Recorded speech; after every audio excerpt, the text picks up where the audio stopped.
राम राम भाइयों, ये है नेक्स्ट वीडियो उच्चारण का।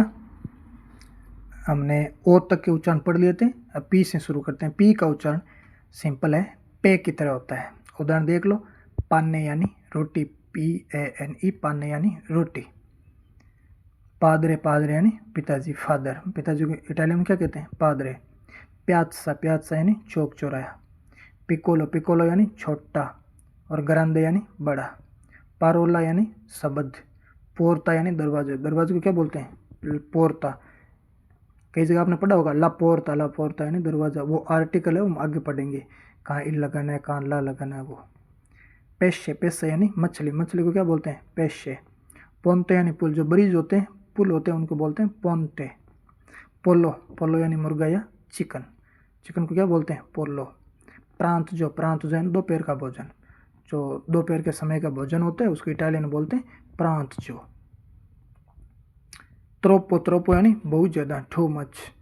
बहुत ज़्यादा को इटालियन में क्या बोलते हैं? त्रोप्पो। जैसे बोलते हैं ना कि त्रोप्पो वेंतो, आज तो हवा बहुत ज़्यादा चल रही है, त्रोप्पो वेंतो।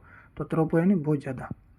क्यू का उच्चारण होता है कू की तरह। एक बात याद रखना कि इटालियन जो लैंग्वेज है उसके अंदर क्यू के बाद लगभग आपको स्वर यू देखने को मिलता है, तथा कोई अन्य स्वर A, E, I, O भी आता है। यानी इटालियन में क्यू से जो शुरू होने वाले शब्द पढ़ोगे ना, उसमें ज़्यादातर आपको क्यू यू मिलेगा। क्यू के बाद में क्या मिलेगा? यू मिलेगा। उसको कू की तरह पढ़े, बड़े कू की ध्वनि आती है वो। जैसे क्वेस्टो, क्वेस्टो यानी ये, लास्ट में ओ लगा है। आपको ट्रिक बताई थी कि ये 90% काम करती है, ज़्यादा काम नहीं करती। क्वेस्टो, लास्ट में ओ हो तो वो पुल्लिंग वर्ड होता है, और लास्ट में आ हो तो वो फेमिनाइन यानी स्त्रीलिंग वर्ड होता है। तो इसमें ओ लगा है तो पुल्लिंग वर्ड है, क्वेस्टो यानी ये है, और क्वेस्टा यानी ये है, ये स्त्रीलिंग के लिए काम आता है, फेमिनाइन क्वेस्टा। क्वेलो, क्वेलो यानी दैट, वह है या वो। क्वांदो यानी कब या जब। क्वांतो यानी कितना, हाउ मच। क्वात्रो यानी चार, जो गिनती में चार होते हैं उसको क्या बोलते हैं? क्वात्रो। उनो, दो, त्रे, क्वात्रो। गिनती बोलते हैं ना, उनो, दुए, त्रे, क्वात्रो, चिंक्वे, सही से थे। तो चार को क्या बोलते हैं? एक, दो, तीन, चार। चार को बोलते हैं भाई क्वात्रो, क्वात्रो यानी चार, ये गिनती में काम आता है। क्विंडिची यानी 15, 15। 15 को क्या बोलते हैं? क्विंडिची। क्वादेर्नो, क्वादेर्नो है नोटबुक या कॉपी। आगे पढ़ते हैं। क्वाले, क्वाले यानी कौन सा या जो, और क्वाजी यानी लगभग,